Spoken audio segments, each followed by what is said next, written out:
Hello, everybody. Welcome to another episode of Showroom presented by Niftmint. Showroom is a show where we talk about all things um, commerce, retail, brand, and on the innovation side, how companies are working on this, the technological things that they're doing, and everything in between. I'm here with my co-host, Erin Lowe. How you doing, Erin? Good. How are you?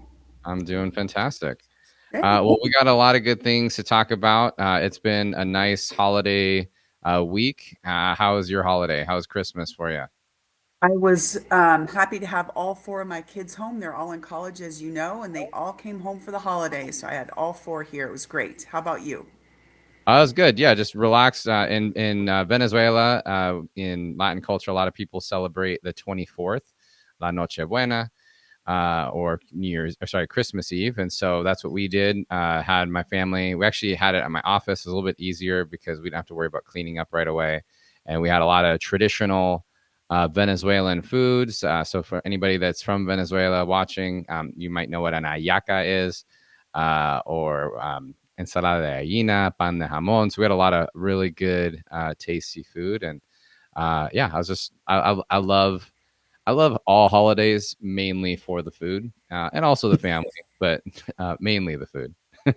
My kids too. And our office is in a beautiful location with the view of the Space Needle. So I'm sure it was a lovely day for you and your family.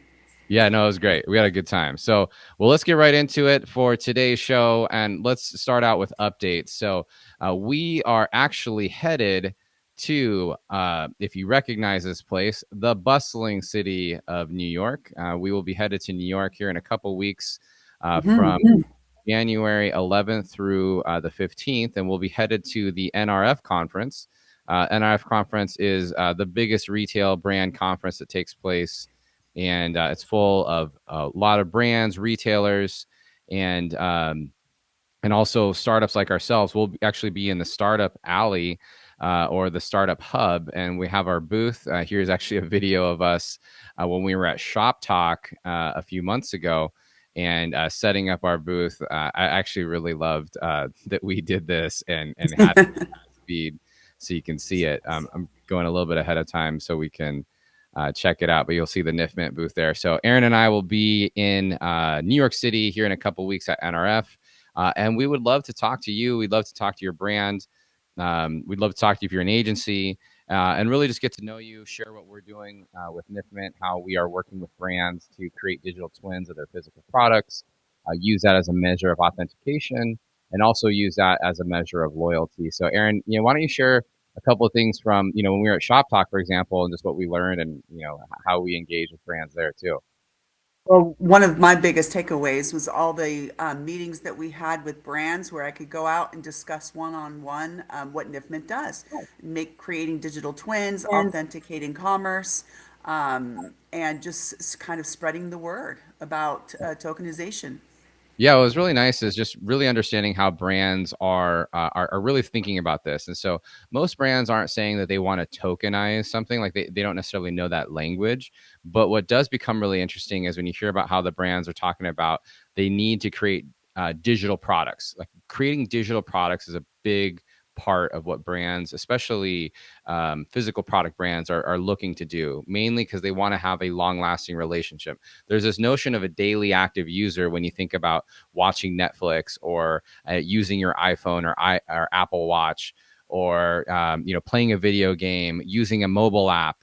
These are all things where this notion of daily active users are very common, but most brands, if not, I would say the grand majority of brands, have no concept into how their consumers use or wear their products. And so by creating these digital twins, you start to add this as a medium. So it becomes pretty interesting. Yeah, exactly. And at the NRF the NRF is the pulse of retail innovation. So I'm looking forward to being in Startup Alley and learning all about what other startups are doing in this space. Yeah. So again, if you're a brand or retailer and want to connect with us, definitely stop by our booth. We are going to be setting up a handful of meetings as well. We already have about 5 meetings lined up, just that we set up throughout these holidays, and we're going to be spending the first the first week of the year really focused on creating those meetings that we have set in place. And so definitely, and hey, if you're just a friend or of someone we know, you want to hang out while we're in New York, definitely let us know as well. You can stop by. I actually got a couple extra tickets to NRF as well, so maybe you can come along and tag along. Well, Yeah, that'd be great. and I'm really excited. Also, Erin's birthday is while we are in New York, so I need some recommendations. If anybody has recommendations on restaurants that I need to make sure that I take Erin to for her birthday, and if you want to join us for Erin's birthday, you should do that as well. But I have a Be couple great. ideas of some good places we're going to eat. We're definitely going to take a look at Le Cafe, the Louis Vuitton restaurant that's at their flagship store that we talked about a couple episodes ago. Want All one of right. those little Louis Vuitton chocolate cakes that they that they're serving Well, before with the you know how cocoa they have those bar. cakes now that people do, or I guess it's been along for a while, but people make those faux cakes that they look like real thing. So like an actual Louis Vuitton bag, but it's really a cake you cut Yeah, into the cake. So I'm thinking that's what we need to do ourselves is get that. Like, is it real or if it's fake? Um, yeah. but no, it'll be a good time. I'm looking forward to that as well. So, Me oh, and too. Me also, too. by the way, I am a pizza connoisseur. I love pizza. And I actually like even the cheapy pizza that's on the street in New York because I think even the cheapy pizza by the slice places that you can find randomly in New York City are better than the pizza that you find here in Seattle. But I also very, very much need your pizza recommendations. If you have a pizza recommendation, please let us know. And any pizza that has tuna fish on it, because I know that that's Jonathan's favorite. What? Yeah, remember we You're were gonna in make me sound Germany. like you're gonna make me sound like a psycho. One, tuna fish. Remember when we were in Germany? I do remember. Hold on. I feel the need to explain myself now It was because good. it is good. It is good. But you saying that I love tuna fish on pizza, it makes me sound like a psychopath. Okay. First off, I like tuna fish. And second off, I like pizza. I like to exercise and work out. Tuna fish has a good amount of protein.